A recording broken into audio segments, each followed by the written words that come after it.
कुलदैवत आपल्यावर नाराज आहे हे कसे ओळखावे किंवा आपल्याकडून कुलदैवताचा मानपान व्यवस्थित तर होतोय ना यावर आधारित हा छोटासा व्हिडिओ. एक, घरात काही कारण नसताना नेहमी भांडणे होऊन घरातील सर्व सदस्य एकमेकांचा द्वेष करतात.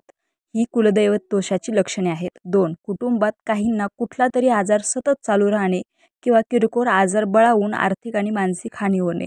3, कुटुंबातील व्यक्तीचे मानसिक स्वास्थ्य बिघडून सतत अस्वस्थता वाटणे. 4, नोकरी व्यवसायात अडीअडचणी निर्माण होणे, नोकरी धंदा नसणे. 5, शैक्षणिक अडीअडचणी उद्भवून शिक्षण अर्धवट राहणे, मनात योजिलेले कोणतेही कार्य विलंबाने होणे. 6, मनात सतत वाईट साईट विचार येणे, सतत वाईट स्वप्ने पडणे, स्वप्नात लग्न झालेली स्त्री दिसणे. 7, कुटुंबातील व्यक्ती मटका, दारू, जुगार अशा गोष्टींच्या अधीन होणे, आर्थिक परिस्थिती कमजोर होऊन हालाकीचे जीवन जगावे लागणे.